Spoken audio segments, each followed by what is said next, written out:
Rebels are on the road, and how did they do? They did real well tonight. Steven Jackson took off on the road with them to Stockton tonight. Fun. And saw a very good football game, an impressive performance offensively for the Rebels tonight. As and this team is hard to read in the sense that every once in a while they just have fantastic performances like they did tonight. It's been almost 2 years since the Rebels have won a conference game on the road. It took a trip to Stockton for them to finally get it. Rebels beat Pacific tonight 37-28. Impressive performance for the Rebels. Rolled up more than 650 yards total offense. Derek Stott had 315 yards passing. Hunky Cooper and Marv Eastman both rushed for 120 yards. That's a piece with these two guys. Rebels win big. They play Fullerton at home Saturday night. Top-ranked Notre Dame at home against Purdue. No luck today for these guys. Just great football.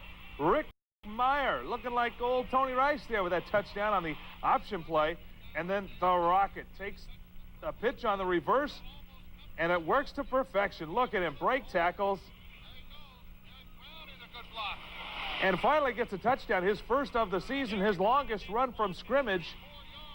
As the fans in South Bend are fired up, then they get this touchdown, little jump over the end zone and a spin, nice somersault there. 37-11, Notre Dame, as expected, takes care of Purdue easily.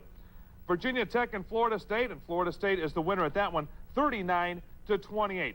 Big football game, a matchup in the SEC. Number 5, Tennessee, at number 3, Auburn. Stan White, 2 minutes left. Touchdown pass to Greg Taylor. Auburn is down by 1 with less than 2 minutes left with that touchdown. But Pat Dye does it again. He goes for the tie, kicks the 1-pointer instead of the 2-pointer. No guts for this guy or something like that.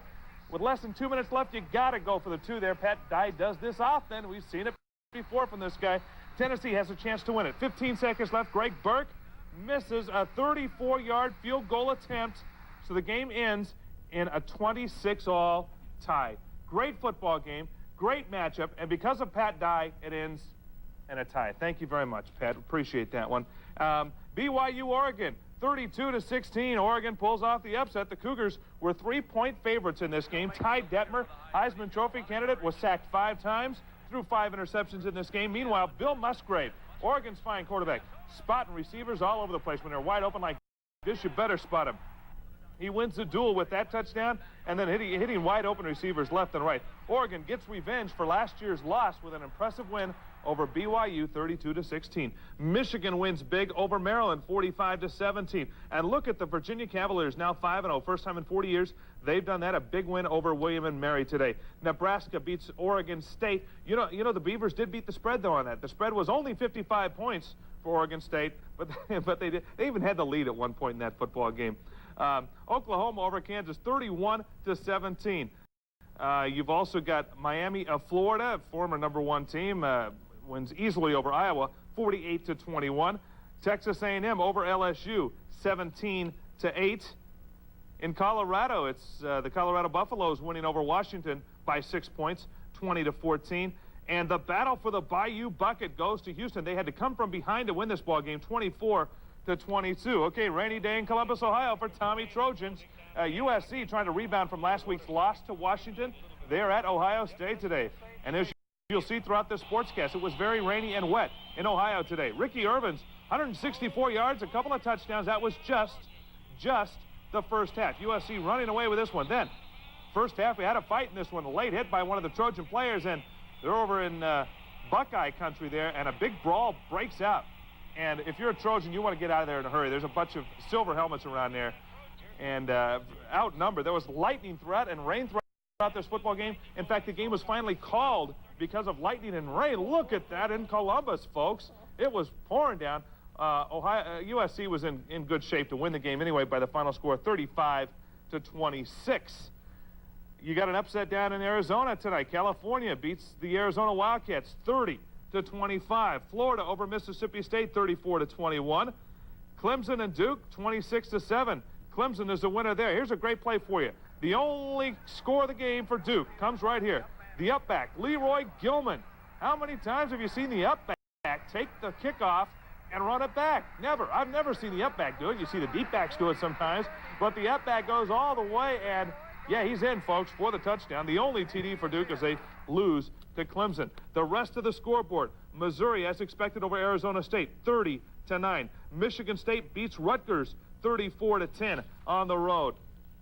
Arkansas over Colorado State, 31-20. Fresno State bombs Fullerton State, 38-3. Also, Georgia Tech and South Carolina, there's an upset for you. A big one. Georgia Tech wins big over South Carolina. It might not really have been an upset, but for Georgia Tech to win by that many points, that was not expected. And also Nevada Reno up north gets a victory over Idaho with a field goal late, 31-28. I also want to mention congratulations to George Allen, the coach at Long Beach State, got another win today, his second of the season by winning by a point over Boise State. The Cincinnati Reds, boy, they have been patient. Finishing second 4 years in a row, it ended today. The Reds, in the rain in Ohio, folks, lost to the Padres, but with the Dodgers losing to San Francisco, the Reds clinched the West for the first time since 1979. They led from start to finish in this division, and victory is very, very sweet for these guys. You anticipate this, and you work so hard for it, and you dream about it, but you never really know what to expect until it happens. Biggest day of my life. I'm out of breath, okay? Biggest day of my life. Yeah, big day there for Marge Schott. I lost the ball game, but so what? These guys, no backing in when you play as many games as you do in the Major League Baseball season. 3-1, the final score. The Dodgers, as I said, lost to San Francisco 4-3. Pittsburgh is a winner over St. Louis, 8-zip. Bob walked the shutout there. And Chicago beat New York, so the Mets lose, the Pirates win. That means the Pirates clinch at least a tie with 4 games left. Of course, 3 of those games are between the two teams, Pittsburgh and New York, but it looks like the Pirates got that wrapped up. Montreal over Philadelphia 5-1, and Houston shuts out Atlanta 9-zip. All right, take a look at this one. How about those Red Sox against Toronto today? In Fenway, Roger Clemens, the Rocket, indeed, is back. Hasn't thrown since September 4th, at least in a real game. See ya, Fred McGriff, as he goes down. And talk about see ya, look at the plate. Tom Bernansky hits 1, 2, 3 home runs in the game. First time since 1983 that a Red Sox player has hit 3 home runs in a single ball game. Jim Rice was the last to do it, and it was Bernansky and Clemens combining for the victory. Boston 7-5 over Toronto. Big win there because the Red Sox are now up by 2 games in the American League East with only 4 games left. Of course, they play again tomorrow. If Boston wins that, they will clinch at least a tie for first place. But if Toronto wins it, they're back to 1 game and then would have 3 games left. So it still has not been settled, but Boston looks to be in great shape in the American League East. Oakland is a winner over Texas 7-3. That's 101 wins now for the Oakland A's this season. Minnesota beats Detroit, a shutout there, 2-zip. Of course, Cecil Fielder did not hit a home run there. Hey, we had rain in Ohio, folks. Baltimore and Cleveland rained out. What a shock, huh? Milwaukee over New York 8-1. Kansas City and California, the Angels win that one down to the Big A 9-6. And finally, Chicago over Seattle 5-2. Tough to watch the end of this game because it means final game for Comiskey Park on the south side of Chicago. Got to be sad to see this old ballpark go. Chuck Comiskey turned out the lights tonight. He was the guy that turned them on back in 1939 originally.